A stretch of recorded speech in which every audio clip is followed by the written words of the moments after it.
This is a ManeHustle Media podcast.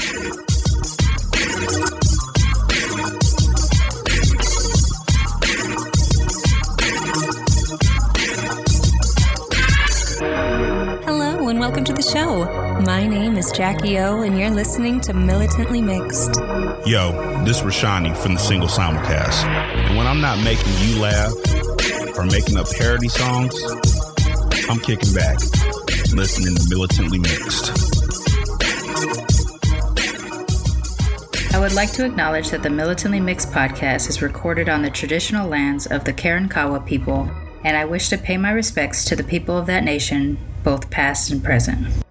Hey y'all, welcome to Militantly Mixed, the podcast about race and identity from the mixed race perspective. I am your host, Charmaine, aka Mixed Girl Maine, the busiest mixed race, bisexual, polyamorous, atheist, comic book nerd, cat mom, mask making, Gulf Coast Cosmos, comic book co-owning, Asian American Podcasters Association's Golden Crane Award winning podcaster in this podcasting game.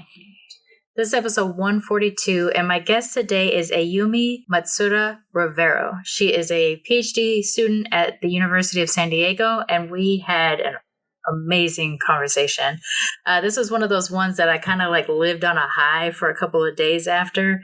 We had a lot of crossover in the way we both kind of feel about our Japanese identity. We kind of teeter between sometimes feeling pride and shame.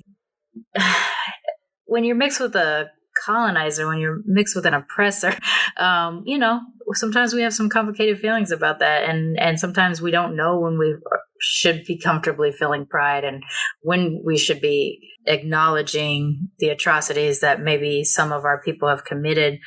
Sometimes that has to do with committing it against the other part that we're mixed with, sometimes not. But we talked about it a little bit on this show and a little bit offline, and it was just really nice to speak to someone that I guess understood where I was coming from sometimes when I say like there's aspects of Japanese culture that I absolutely love, and then there's just times when I learn more and it hurts. It hurts to learn, you know? So it's really nice to speak to someone who got that. And beyond that, just the work that she's doing and the different experiences she has had. Oh gosh, it was just a really good conversation. So I can't wait to share it with y'all. Before I do that, I have a ton of things I need to tell you, but I can't give you another 20-minute intro. So I'm going to try to rush through it as much as possible and just not give a whole lot of details, which is normally my go-to. Usually I'll talk every single thing to death. So I'm going to try. I'm going to see what happens. First thing I want to do is to thank some newer and or older Patreon sponsors that have made changes to their Patreon. So shout out to Tiffany BP for joining Patreon sponsorship at the community biller level, which is $20 a month. That's a huge contribution. And luckily, I do have a number of people that do donate at that level.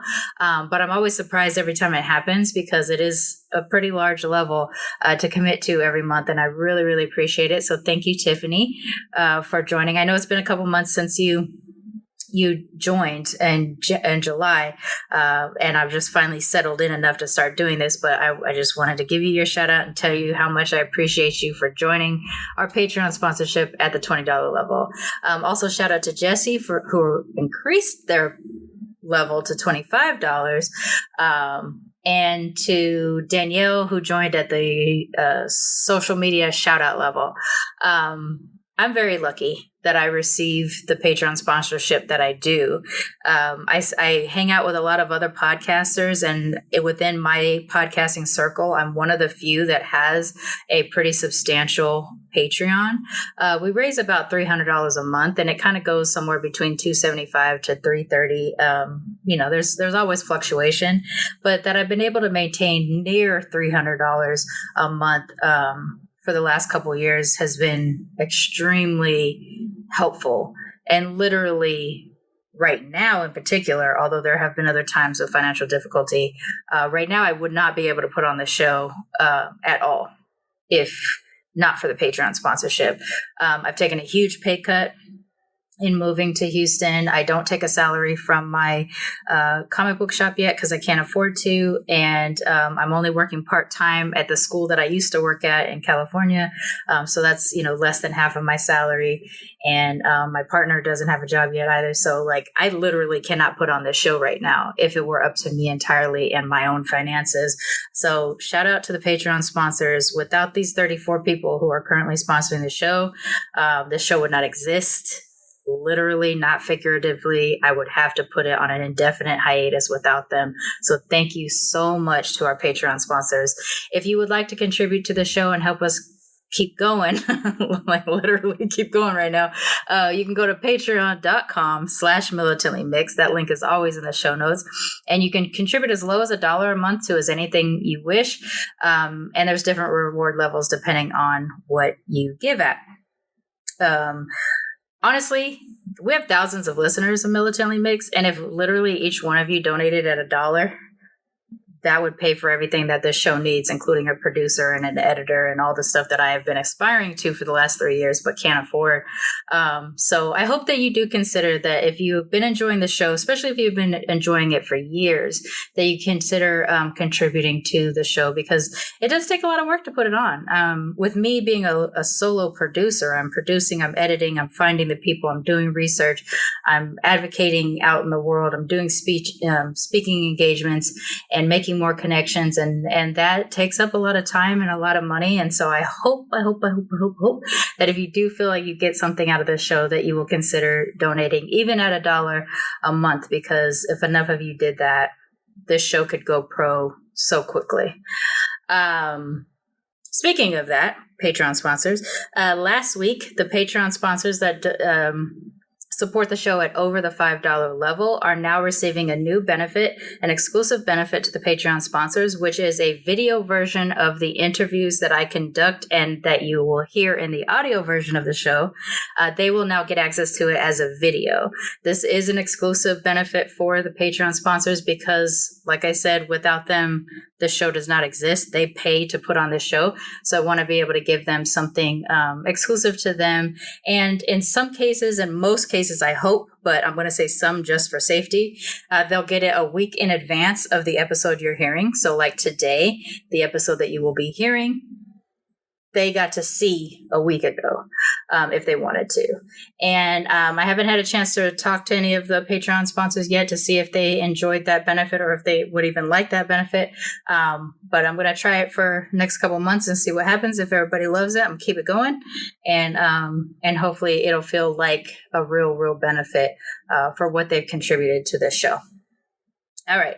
And the next thing is the Be Your Mixed Ass Self fundraiser t-shirt. The Patreon sponsorship is the bread and butter of the show. Without that sponsorship, the show cannot go on. And every month, every dollar raised is spent producing this show, either in the editing software that I make payments on, and the hosting of the website, the hosting of the podcast so you can actually hear it. Everything that comes in goes out into the show in some way, shape, or form. And the fundraiser that I do every year with the Be Your Mixed Ass Self t-shirt is how I elevate the show. So if there's something missing that I just can't afford to do but needs to happen, that's where the funds go from the annual fundraiser. So in 2019, I was able to buy better equipment, better microphone, acoustic shield, things like that helped improve the quality of the show. In 2020, we were able to design the website because for the first 2 years of the show, we didn't even have a website. We had a under construction page, but with the contributions of last year's fundraiser, I was able to get the website designed and put up and everything like that. So we've had a really good website, a decent website for the last year. Let's see, what else? Oh yeah, I wasn't done talking about it, was I? So the Be Your Mixed Ass Self t-shirt is an exclusive annual t-shirt for fundraising. It is up online for a month. This time will be up until about October 26th before we pull it down. They're $25 no matter what size the t-shirt is.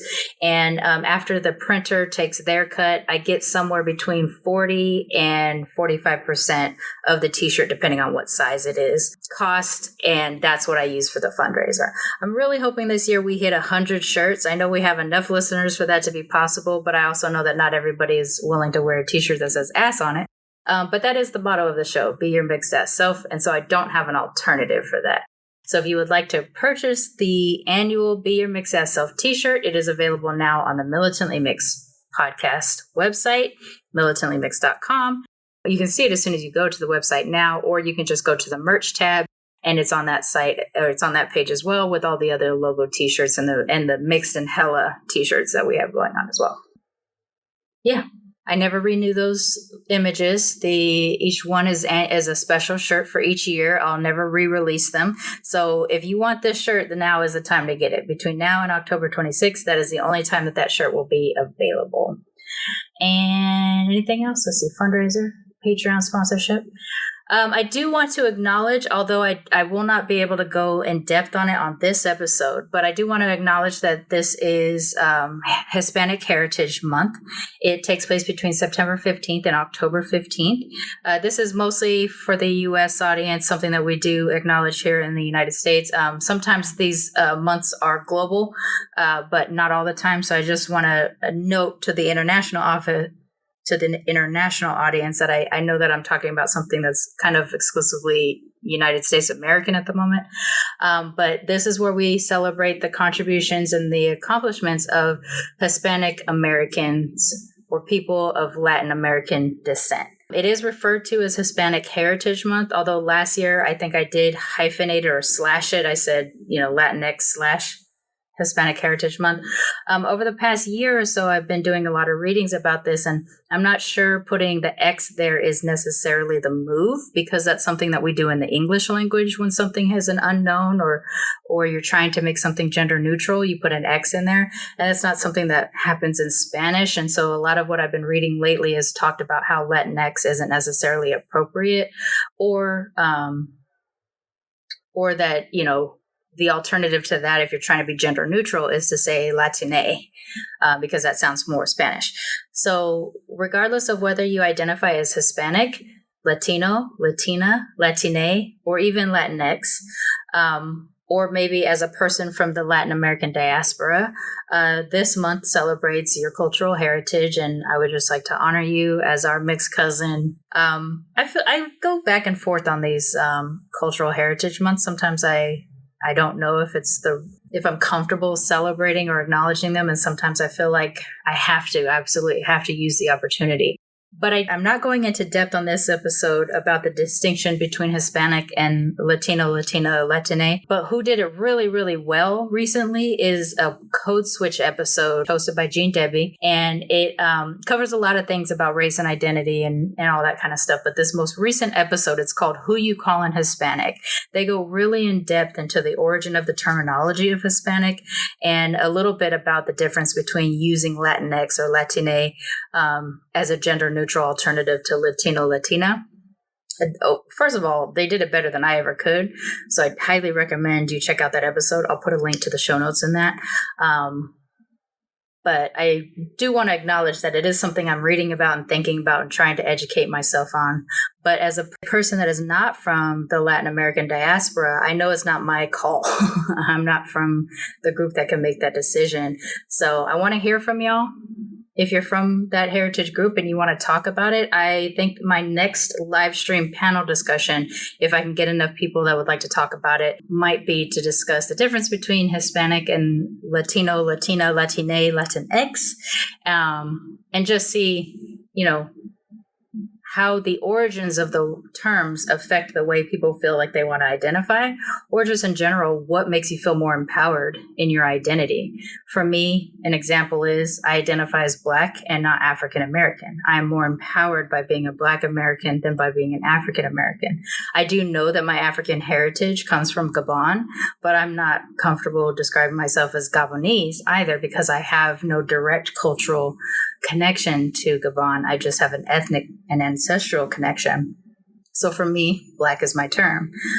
So whether or not you describe yourself as Hispanic, Latino, Latina, Latine, or Latinx, I want to hear from you. I want to hear about it. And I hope that Militantly Mixed feels like a place where you can feel represented and openly speak about how you identify in the same way that I do as the show host, as a Black Japanese mixed person, or anybody else that has been a guest on this show. So again, it is Hispanic Heritage Month. That is what the month is called. Whether or not it needs to be adjusted is a conversation I think is actively happening right now in the Latin American diaspora. So try to pay attention to that, read up on it, and just learn, whether you're from the diaspora or not, what goes into these discussions about what to name things when people's ethnicity and identity are at stake in how someone chooses to name it. And I think that is all of the major things I wanted to hit on. It's not as short as I was hoping, but it's not as long as I could have gone. So I think I'm going to call that one a win. So let's get into this week's episode. As I said at the top of the show, my guest today is Ayumi Matsuda Rivero, and she is a Ph.D. student in sociology, doing her own mixed race study with sort of a slant towards Black and Asian identity, mixed identity, for the University of San Diego. And we talk a little bit about the difficulties for folks that are doing mixed race studies in academia. For a lot of cases, there's not a lot of resources, and a lot of the studying that you're doing is on your own, whether it is literally creating a study in which you interview people from those different groups, or sending out questionnaires or something like that to get the statistical information that you need, to get the anecdotal information you need. You're almost entirely having to do that on your own with very little support. So I applaud anybody who's doing mixed race studies at high levels of education right now, because you're creating the foundation of what future people, future students, and future PhD candidates will be able to base their work on as well. So I just really wanted to say that, take a moment to say that, because I think it's really good work and really important work. And I'm really grateful to anybody who's out there doing it. I know I've highlighted a few studies throughout the course of this show, and I'm willing to do that to other people that are doing this kind of work. So if you are doing academic work in mixedness and you need access to people to participate in your studies, please reach out to me through the email charmaine@militantlymixed.com, and let me know how we can communicate to the audience the best way that would work to get participants, because this is a mixed race audience. And so hopefully in that you will be able to find the people that you need, or at least some of the people that you need for your studies. But without further ado, let's get back to Ayumi. Please join me in welcoming our latest cousin to the Militantly Mixed family, Ayumi Matsuda Rivero.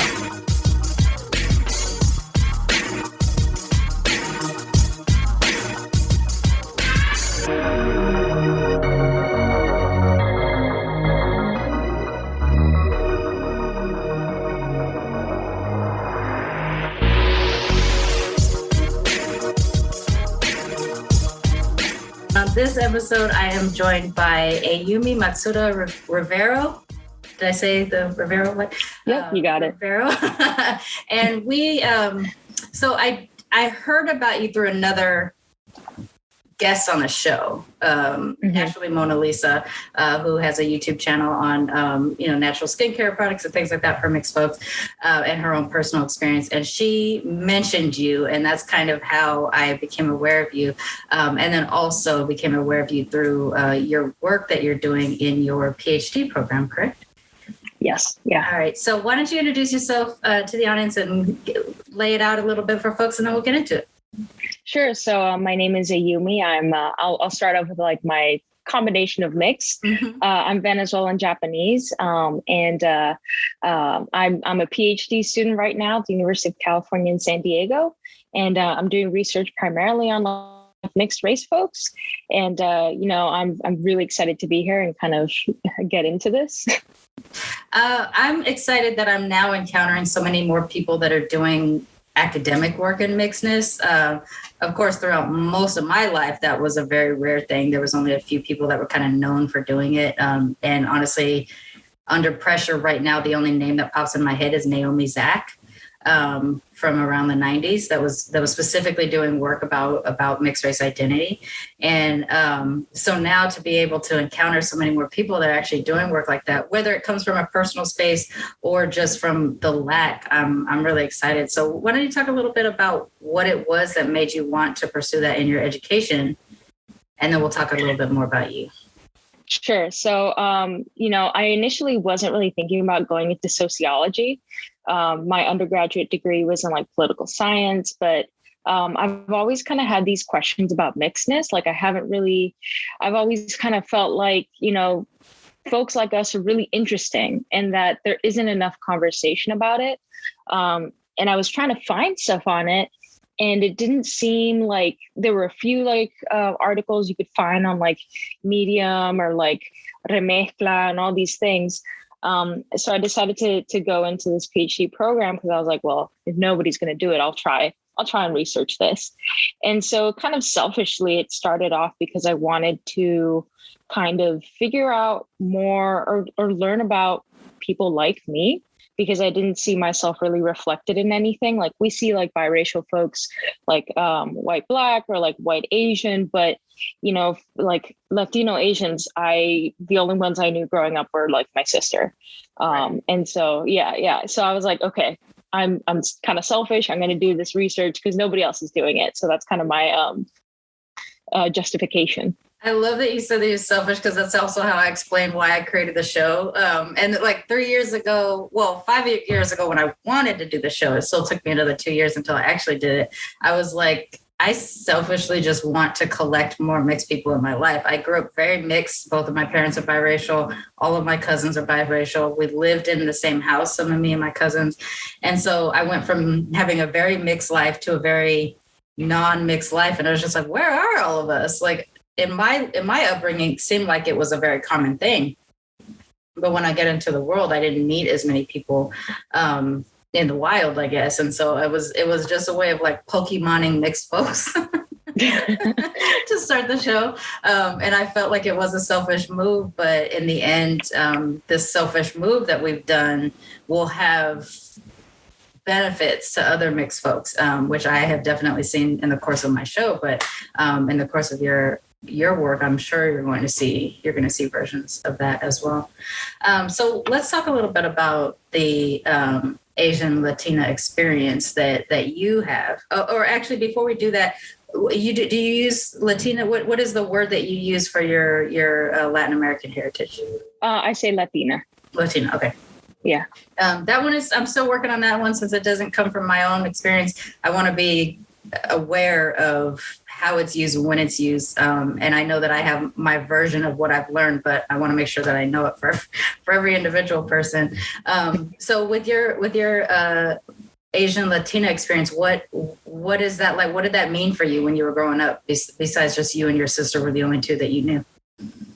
Yeah. So, I mean, I think that's really interesting because I grew up outside the US. I lived in Brazil for a little while, and then I also lived in the Philippines. And so during that time, it wasn't really like a big deal, at least in Brazil. Like it's common, like there's a massive like Japanese diaspora there. Right. And so like that was never really like a major thing. And like growing up, I was like, yeah, I'm half Venezuelan, half Japanese. And like I eat this food and I do that. And I have these traditions. And then also in the Philippines, like it's pretty common to like meet mixed Japanese folks. So again, like it was just like, it was a non-issue. Like my friends were various kinds of like Asian. And we just kind of like a Pan-Asian kind of like identity. And then when I moved to the US, that's where it was like, oh, this has become an issue, because other people are really struggling to comprehend this. Right. And so, it was, I think for a long time, I've always been kind of proud of being mixed. I've been proud of being Venezuelan. And then the Japanese side is a little bit more complicated, but I've always understood and felt pride in being mixed. Yeah, I agree with that. Since we're both mixed Japanese, I think we can kind of speak on that experience together, which I get to do occasionally on the show, but it's not often. I think specifically our Asian heritage being Japanese is unique because it is such, not only just that it is a very homogenous nation, but that they remain fairly closed off to mixedness and other ethnic groups, even though they have a very nationalistic identity. The second you're brown or you're not coding correctly Yeah. As a real Japanese, we become very affected by that, and in a greater degree because we both come from different brown heritages versus Asians, white Japanese. The experience that my mother had as a white Japanese in Japan is a lot different than the experience that I would ever have as a black Japanese. Definitely in Japan. Yeah. So that's interesting. So this is actually one thing that I'm glad to be talking to you about too, because here in the States, it wasn't very common to see Asian mixes with any kind of Mexican, Puerto Rican, Latin American. Where I grew up, that was the groups that we had. We had mostly Puerto Rican and Mexican people where we lived, or Spanish speaking people who come from Spanish speaking nations and stuff like that. So that wasn't a very common thing to see that. So when I started to find out, like, hey, there's this huge Japanese diaspora in South America, and Colombia is very heavily mixed, and Peru is very heavily mixed, in Brazil. And finding out that at the time that I had discovered this, that the Peruvian president had a Japanese last name and was like mixed Japanese Peruvian, I was really surprised. So, but when you're down there, it's just normal. People wouldn't even necessarily be surprised that you're this way, right? Is it? Well, I guess let me ask more specifically. I imagine that there are hierarchies also in what is the approved mix versus non-approved mix, the way it is here in the States. When we think about mix here in the States, people naturally gravitate towards black and white biracials. And then after that, it's like, oh, okay, you can be all these other things as long as you're mixed with white. Yeah. But you don't often get a whole lot of, I want to say, like a sanctioned mixed folks that are mixed with black or other brown in there. But how was it? For besides your Pan-Asian group of mixed folks, what is the culture surrounding you saying about your mix? Yeah, so I think that when I lived in Brazil, I was like I was like a little kid. So I can't really speak on like broader society, but like looking back, because I have done a little bit of research in terms of like Brazil. The Japanese folks there have a really difficult history, especially during World War II. And it's only kind of recently that like they are seen as the model minority, which is interesting. And so like that doesn't seem to escape, the Western hemisphere. It seems like if you're part Japanese, then you're like considered automatically to be smarter, more equipped, which poses its own problems. But is that in addition, like over other Asians as well, like specifically the Japanese Asians were the model minority, or all Asians? Yeah, so I think that like specifically, at least in like Peru and Brazil, it's the Japanese. There is like a Chinese population, and I know in like the Caribbean, there's like folks who came from India. But I think that like there's also that really terrible stereotype where any Asian in Latin America is called Chino, even though they're not Chinese. They're and I think even like the president of Peru was called like, or he adopted this thing where it's like, yeah, just soy Chino. And I'm like, oh, I mean, he's got his own problems, but yeah, I can't say I vouch for him. But like in the Philippines, like, based on like Japanese history of like imperialism there, that's where I started feeling, I don't want to say uncomfortable, but like you really have to reckon with the histories of your ancestors and kind of what they've done. Yeah. And so I think it was it was certainly more common in the Philippines to see half Japanese people and kind of that. But it was like, I remember we went to, there was like a field trip and they took us to this, I guess like little town or something that was like invaded by the Japanese during World War II, and they would like show us around. And there was I remember this super clearly because I remember it was like, holy shit. They took us inside this church, and they said like the Japanese like army would put like corpses of like Filipinos and people in this church and pile them up. And so, and some Filipinos would actually hide under these corpses, but the Japanese knew this and would leave like glasses of water around these piles. And if the water levels went down, they just started like shooting, and it was a truly horrific, like a 13-year-old, like learning about this. Yeah. I was like, oh my God, I am proud of being mixed. And I also need to know that like that comes with its like caveats. Mm-hmm. Like you can't just be blatantly proud, and you have to like learn the histories in order to kind of do it justice, if that makes sense. It's really complicated when your mix involves a colonizer or an imperialist or an oppressor. Mm-hmm.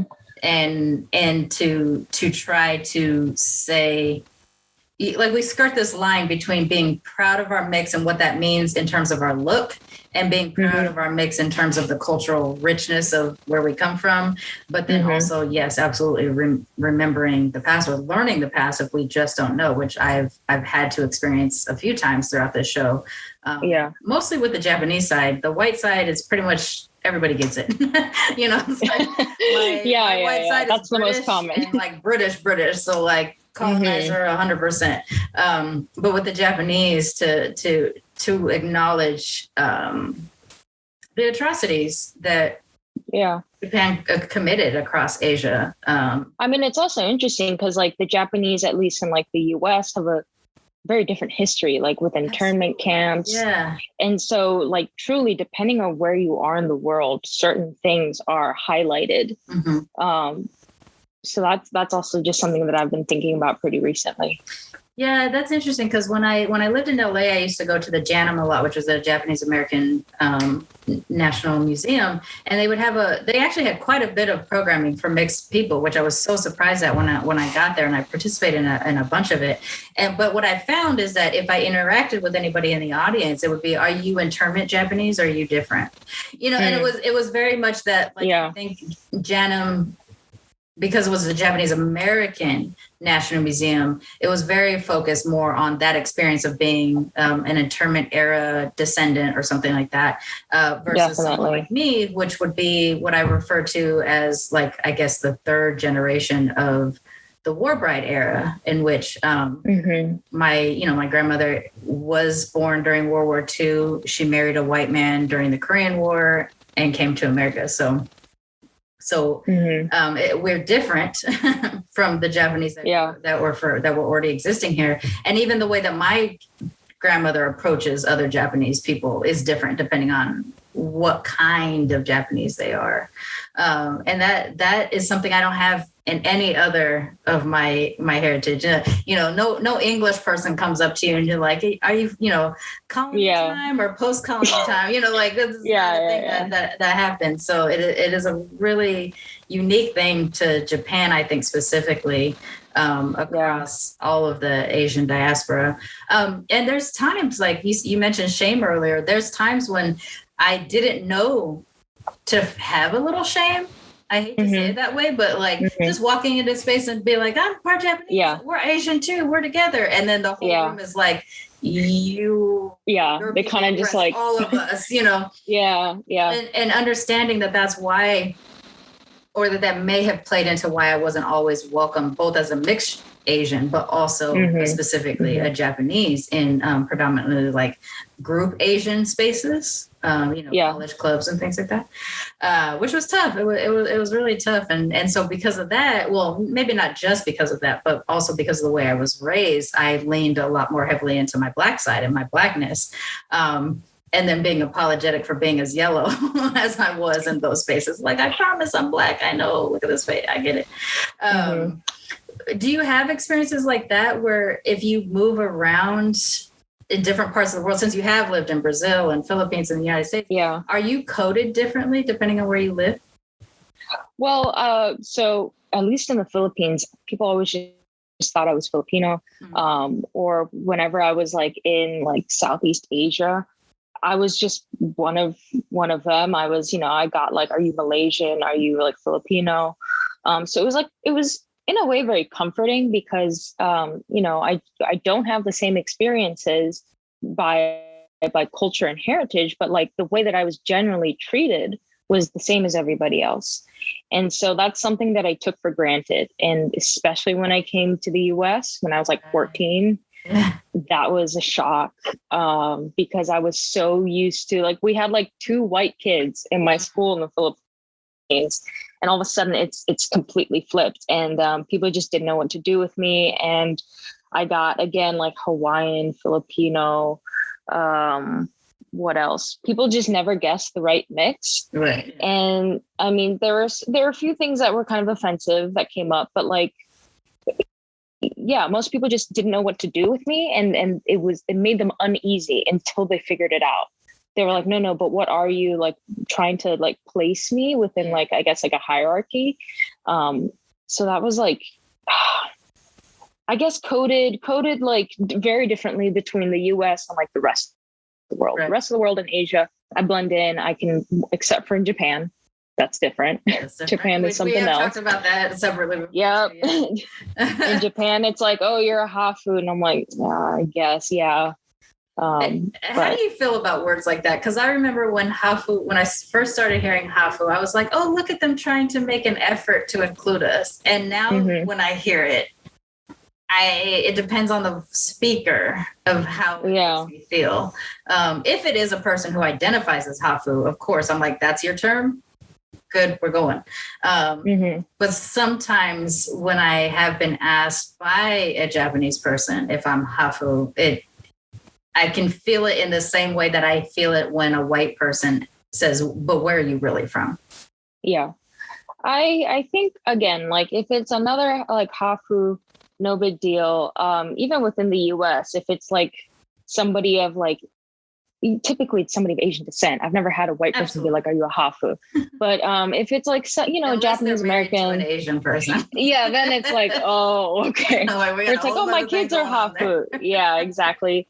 But like in Japan, I have a very complicated history with that side. And I was kind of resentful of this hafu label because I felt like it placed a certain expectation on me to really be as Japanese as I can. Of course, there's a limit because I'm not fully Japanese, but it was like, sure. Oh, you're a hafu. You must speak Japanese. You have to do these things. You have to do that. You have to have these mannerisms. And it was exhausting. And so I kind of just completely rejected that label and decided to go with foreigner, gaijin. Really? And that was pretty liberating. I know that it has its own problems, but there's something just so like, I don't know, the hafu label just doesn't sit right with me. Exactly. Right. Yeah. So I've talked about this with other people too, about how some complicated terms are less complicated when you choose it versus other. Yeah. An example of which is there are times when I do refer to myself as yellow, but not in a way that I view as problematic, and I don't use it across the board. So I'm not going to go and be like, I'm black and yellow, but I'll say like the experience of watching Shang-Chi with this, getting to see, 60 feet tall yellow people, that is the way that I'm saying that in that moment, that was a positive for me. Yeah. That being said, other people using it, depending on how they're using it and who they are, totally different experience. But gaijin, that's a big deal. Because for the audience who isn't Japanese or doesn't know, foreigner can be tantamount to an offensive term, a derogatory term in Japan. And there's literal places that say, no gaijin allowed, essentially. And there's certain like restaurants that you can't frequent because they really want to keep certain aspects of Japan sacred.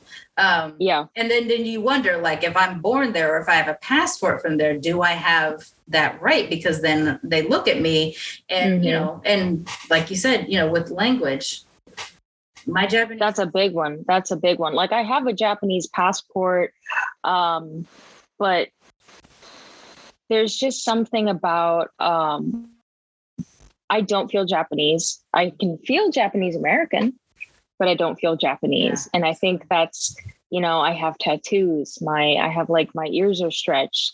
I'm queer, like all of these things that make me very non-Japanese. Right. And so oftentimes when I'm in Japan, I feel like the only Japanese thing about me is my name. And that sometimes is very challenging because I say my name, Matsuda Ayumi, and immediately people are like, oh, okay, so you are part Japanese. How good are you at being part Japanese? And so that is kind of irritating and exhausting. how good you are at being part Japanese. Like that hits so hard. Oh my gosh, yeah, because I guess I don't get to speak that often to other Japanese that have this same experience. Yeah, that's why. Yeah, it is. It becomes a test, and I wonder.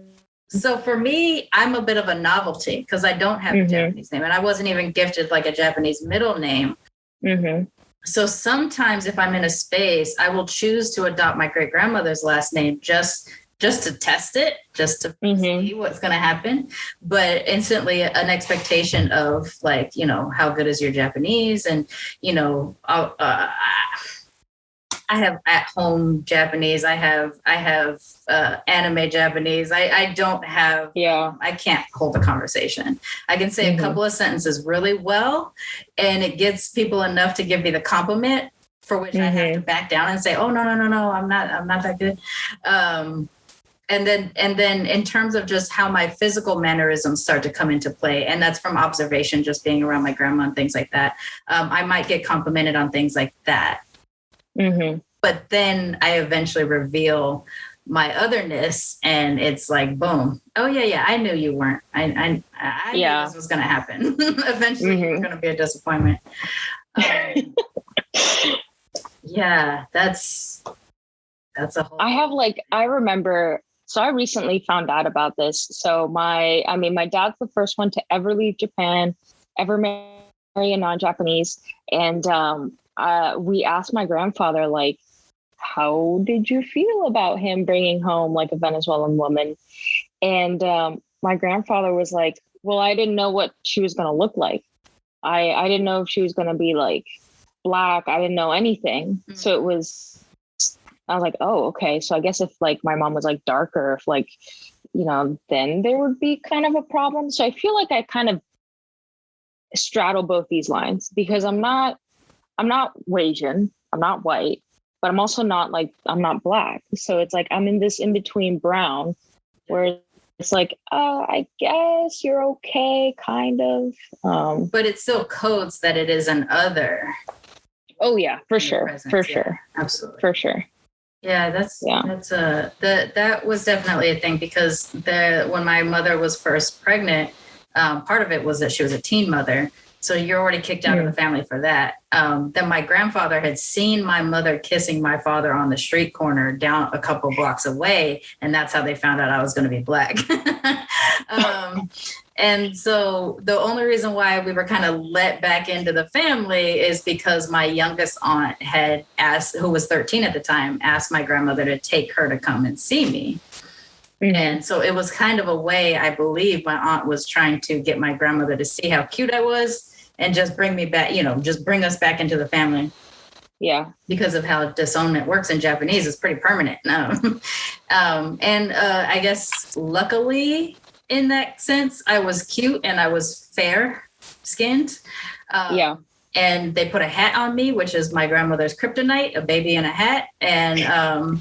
And boom, I was part of the family. But there was this constant question as I got older, if I would tan during the summer and things like that, like how dark can she get? Ends up being a concern. And I know that my grandmother loves me, but I know that she has complicated feelings about me as a Black Japanese person. And even to the degree of who we could tell we were related. A lot of times I was the child of a friend. If we ran into people, which has its own bit of therapy baggage, that kind of stuff. But that's interesting though, right? Because you were like, I guess on the opposite end, I was shown off. I was the being different in Japan. My grandparent in Japan, they were like, look at my Hafu granddaughter. Look at this, like I was a spectacle, like me and my sister. So it is that othering, but in a way they tried to make it a positive thing. Yeah. Would be like, look at her. She speaks English. She speaks Japanese. Like I'm related to this. So it's it's complicated, right? I have seen that like when my married in uncle, who's Spanish, he was tall. So they like to show him off to the other Japanese because of how tall he was. Look at my granddaughter's husband. He's so tall. Yeah. So I've seen a version of that, but with me, it was, we were hidden because Black people would walk up to us and know we were Black. And my grandma would always be like, what just happened? And I was like, they were just letting me know that they knew. Yeah. And then it was how did they know? They can tell because of my face. Can everybody tell? No, only Black people can tell. I mean, white people might be like, what are you? But Black people, you're Black. And that was the difference for my grandmother. That's interesting. But again, that's the difference between like my grandmother being in a very isolated community in the States with just a handful of Japanese people versus, you going back home. Yeah. And it definitely. Because you have two ways of going to Japan. You can either like disown and it's a public thing where everybody knows you have to scorn this member of the family, or it is a show off type of thing. There's no middle that I've ever heard of. I mean, I guess I'm sure it's possible, but it always has seemed to be kind of one or the other. That's interesting. So I imagine the culture shift between the States and everywhere else that you have lived was pretty significant, but you went from Brazil to Philippines and then Philippines to the States? Yeah, that's correct. So with your time in the Philippines, were you, in addition to like Japanese imperialism that has definitely affected the Philippines, American imperialism is happening as well. So were you prepared at all for what was going to happen to you when you got here a little bit, or were you mostly in the space in which Japan had the bigger impact on the Philippines? It was weird because I went to an international school, so I was taught U.S. history. Oh, okay. I was taught parts of U.S. history, but mostly it was like a global, like world history of like, these were the, civilizations of Latin America, of Asia, of Africa, bits and pieces. So really coming to the U.S. was kind of the first time I had to grapple with these kind of like, the imperialist nature of the US. And like, I have kind of complicated feelings with that as well, because I'm Venezuelan. And I have family still there. I have family that has left, and it's challenging. And I often see, of course, the US has a history of imperialism. There's no way I'm denying that. However, when people start throwing it with the Venezuelan case, saying that's U.S. imperialism trying to overthrow the government, to me, that approach is something that makes me very uncomfortable, because in that way, you're taking away the agency of the Venezuelan people, right? You're kind of assuming that these folks are incapable of choosing, the trajectory of their country. Right. And so, in U.S. imperialism, you can point to like the Middle East, you can point to like other parts of Latin America as well, but it's never clear cut. And I don't know, it's a thing that I'm still grappling with, because without a doubt, the U.S. has caused a lot of problems throughout the world. Sure. But when you start throwing it around for situations that may not necessarily be that simple, that's where it gets kind of problematic for me. I mean, I imagine there's pros and cons in every aspect of this, like in terms of cultural trade, there could be some positives in terms of maybe the freeing of or the liberation of people who maybe did need support. Maybe, yes. What you lose also happens because of the cultural exchange. You can lose some aspect, and then of course American dominance, if that ends up being the case, like you can point to in the Middle East and stuff like that. It's like, and I think as mixed people, this is why I hate terms where people are just like, the mixed people are going to be the ones that save everybody, because like that kind of. I hate that. Because it's like my whole day, from the beginning of the day to the end of the day, I could have conflicts related to my Britishness, my Japaneseness, my Americanness, my Black Americanness specifically. Yeah. Like there's so many ways in which I can get torn apart back and forth, all depending on how someone engages with me or how I'm feeling about myself. And then on top of it, if I ever get these opportunities to go back to my home countries, am I even a part of that? Like, I can sit here with all this pride and then go there and I'm not British enough and I'm not Japanese enough and all that kind of stuff. So it's like, there's no good way to try to describe this. And this is why when you mentioned earlier about skirting the lines between just like having pride, being like appropriately shameful, you know, like appropriately, like, yeah, I know there's some things. You know, that is tough. And I think it gets even elevated when you come from a culture that does have shame as part of the way it disciplines. Yes. Which Japanese definitely. Oh, yeah. In a big, bad way. Disappointment. I'll take, like, honestly, there was times in my life where I'd be like, I'll take a beating over disappointment any day. Because like the disappointment could be so like ancestral. When your ancestors get called into the whole parts of the disappointment, it can be really tough. Okay, so now like you've lived in the States predominantly, I guess, since you've been 14. Yeah. When did you? This is possibly a good question. When did you realize you were mixed? I think that I have this very distinct memory where for the first time my mixedness was kind of used against me, because it prior to the US, it was always like, oh yeah, you know, she speaks Spanish and like a little bit of Japanese, like no big deal. Like, you know, that's kind of, it was normal. And then in the US, I remember I was in class one time and I had a girl, a classmate of mine who said that, you know, when I did well in class, it was because I am Asian and Japanese. And when I didn't, or if I started dozing off, that was the lazy Hispanic in me. Right. And that, I mean, you know, that's over like 10 years now that was said to me. And I just still remember feeling so like taken aback, right, because it's like, I don't choose to be Venezuelan today. And then I don't choose to be Japanese another day. Like I'm both. So you're saying that like, it was just such a weird experience. We just have a dial. It'd be like, oh, test day. Let's make sure that I got my, you're not the first person who has basically that exact same, you know, if you excel in X, you are because of this. And if you excel in this, it's because of this. Or if you do poorly, it's come up several times on the show. Even to the degree that because we've had to internalize some of this, to that even sometimes we've preempted it for people too. I have vivid memories of telling people I'm not a math Asian.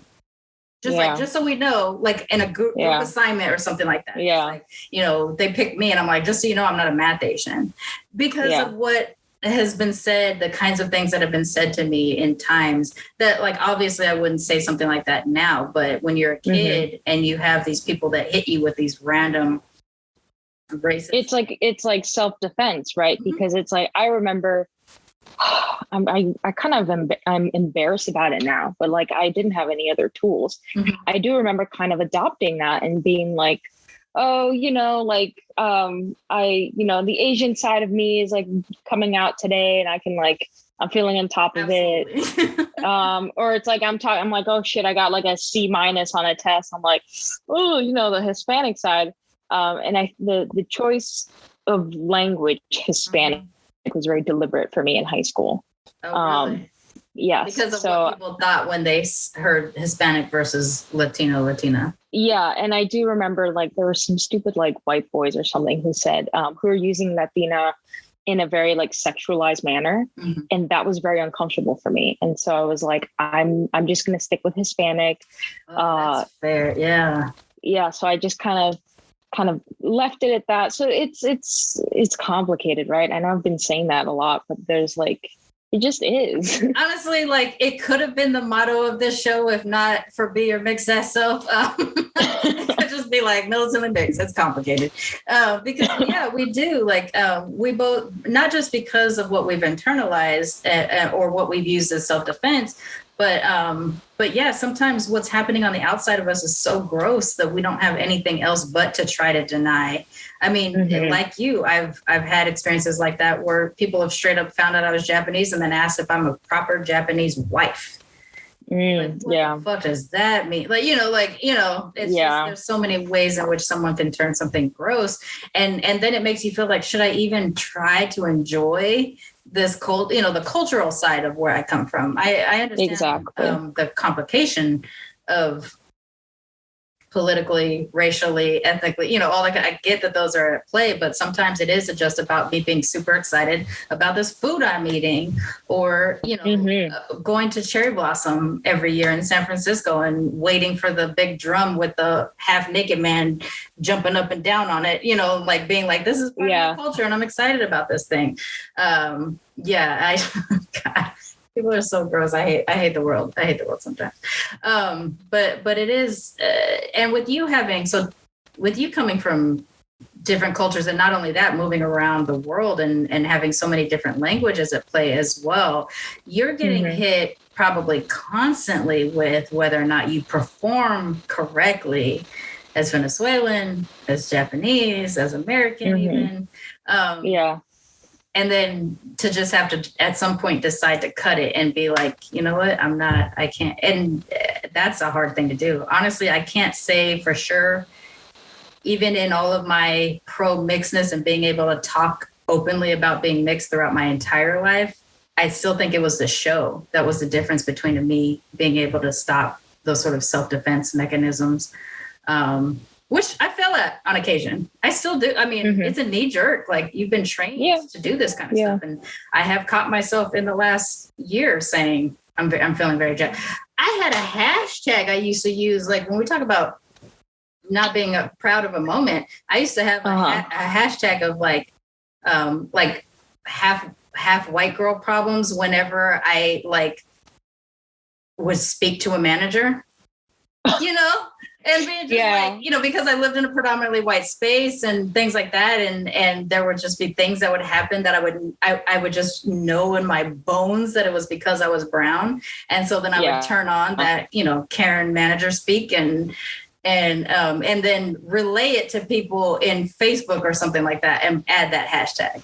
And like every now and then it pops up in my Facebook memories and I'm just like, oh. You're like, oh God. Why? But again, like, we didn't have any other tools, and it takes having these conversations to be able to learn new ways of talking about it, or even how it impacts other people when you're talking about how it affects you and how it can impact other people, which is why on this show, like, Be Your Mixed Ass Self popped up as my slogan, was me basically yelling at a guest about how apologetic she was in ownership of her identity. And I was just like, just be your mixed ass self. I mean, not berating her, but just like, I want you to feel comfortable so bad,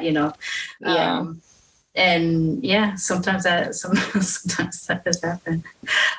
In your program, I assume there's a lot of sort of independent study that you're having to approach, because some of these groundworks and foundations aren't available to you. Yeah, definitely. Do you feel that you have to struggle? Is it a harder aspect than like other people that are in this sort of sociology thing, whatever they're choosing to study, or maybe you don't even know because you're in your own world right now? I want to be very careful about how I phrase this. Everybody studies something very niche in a PhD program, and people get varying degrees of support based on the faculty, based on like the program resources. And I have to say that it's been quite challenging to be able to get the support to study this mixed race kind of topic. And I mean, it's challenging because it does feel very isolating. But I think that, like, speaking to folks this summer, because I spent the summer doing research, I spent the summer interviewing people, it really like reinvigorated me, because it's very easy to be made to feel like what you're studying is not really interesting or scholarly, or like there's an actual like theoretical contribution you can make to like the literature. So yeah, it is. I don't know if that answers your question. I just want to be very careful. No, yeah. No, and I understand why you even have to. But it does. And I think for any of us that are sort of the first ones or the early ones to kind of go into a thing, when we don't have a foundation, when we don't have people to look to, part of that is the challenge because of how isolating it is and how much extra work it will be for us. But also part of that is learning even how to engage with people who don't know how to engage with us. And I imagine that is a big part of what is happening too, because if it's not from their experience, it's just a lot easier to not participate and not help. Or even it's like to know where to help, I guess. It's like, I don't know how I can justify. How do I justify this research if you just don't care about mixed people in general? Like, I have to then jump through these hoops to be like, well, there's a theoretical gap here. And, people assume this, but therefore I'm going to do this research to try and prove this wrong or include more information here.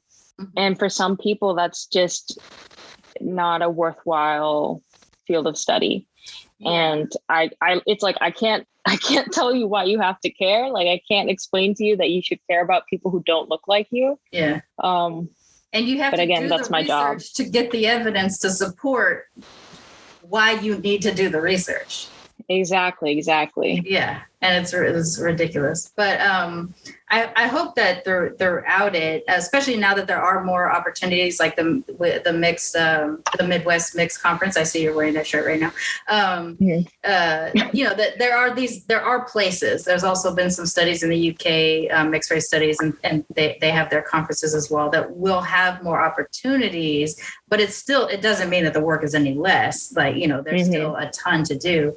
And even for me, with my show, obviously I'm not approaching it on an academic level, but in an anecdotal level, aspects of my show can be very useful to other people in the future of knowing, just like there are some things that are some through lines across no matter what our ethnic heritage is. And also no matter what our cultural access is. A lot of us experience very similar things, and we have a lot of things in common.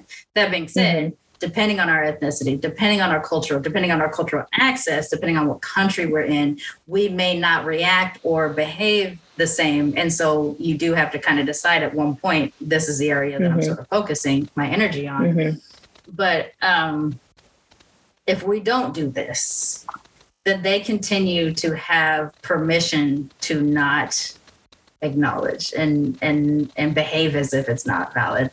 And I can tell you, if you ever need these moments of like reinvigoration, because I imagine the work can be very daunting and like soul sucking at times, is that you can always hit me up and I can remind you of individual stories that people have told me about why it's important that we need to, that people know we exist and know the tolls it takes on our mental health, on our ability to get jobs, on our, looking the way that I look, but having a name like I have, Charmaine Latrice, has been challenging to get certain positions. And yet once I'm in a position, I usually rise up pretty quickly because of the kind of work that I do.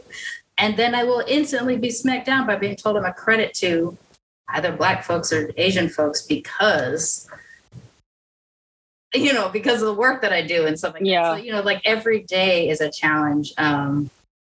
But I know that this stuff is important to all of us for that validity, but also for whatever resources that we might not have access to now because people don't realize we need these resources. So I appreciate the work you do. I know it's daunting. Thank you. I mean, even on a non-academic approach, sometimes Militantly Mixed can be very daunting, and I take hiatuses. I have to sometimes just to kind of repair. That being said, the process is also very therapeutic because of what I learned. So when we talk about it's complicated, it literally can go like the one incident can both be the worst thing ever and the best thing ever for whatever it is. Yeah. So I've found that like talking to actual people, actual like mixed people, makes it worthwhile. And then it's when you get sucked into these like the academic articles and like the lack of like knowledge, lack of support, like Yeah, I've got a lot of thoughts about academia, but I guess that's a topic of conversation for another day. Before we wrap up, I do like to ask all of my guests, because sometimes it is a challenge to talk about what we experience. What do you love most about being mixed? I think that there's a lot of flexibility. A lot of ways to connect it with people. There are challenges to being mixed, but it's an asset as well. So I know that I speak fluent Spanish. Like, that has been incredibly helpful for, my job as an immigration paralegal in like general use and like just my everyday life. And if I wasn't mixed, I like wouldn't have that language skill. And I think that to me is one of the most important things about me, being able to say that, I'm Latina. Sure, I'm Asian, but I'm Latina. And like that to me is at the core of like my identity.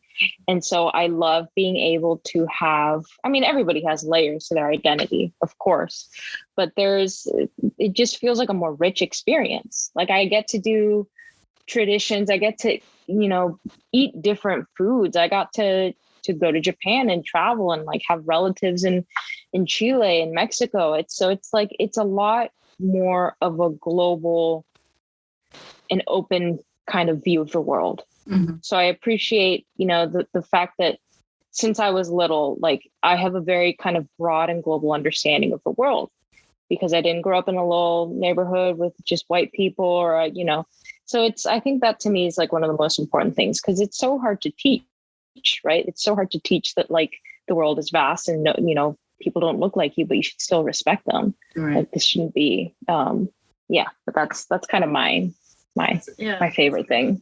I don't have this as a regular question that I ask every single person, but every now and then I super want to know, do you have any hybrid foods that you've managed to piece together between your multiple cultures into one dish?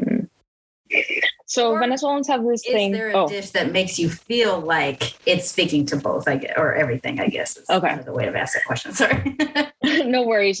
Okay, so Venezuelans have this food called an arepa, which is basically like one of the best foods in the world. It's like made out of like corn flour, and you can fry it, you can grill it, and you can put whatever you want inside. You can put cheese, you can put eggs, you can put, like pork, plantains, whatever you want. And so I remember one time I had an arepa, and I had like pork katsu, Japanese like fried pork cutlet. And I was like, what if I put them together, and then with the little sauce, the Japanese sauce, and it was glorious. it was amazing. And like even my dad does this. He'll like put seaweed paste in there, and it's like, I think Venezuelan culture facilitates hybridity like that. And I think that I'm very thankful for that. That's awesome. And I definitely want to try that. That sounds delicious. I honestly, just eating my way through mixedness is also a goal. Whenever I find out whatever someone's foods are that are great. Well, thank you so much for being on the show, and also the communication that we have had during the summer, because my hiatus and me moving around and everything like that we were able to connect. I really do appreciate you. And it was a pleasure. Yeah. Story with everybody as well. Thank you. Yeah. This was really fun. You're doing super important work, and, keep doing it for the mixed folks, because like nobody else is going to do it. Yeah. Yeah. Someone's got to.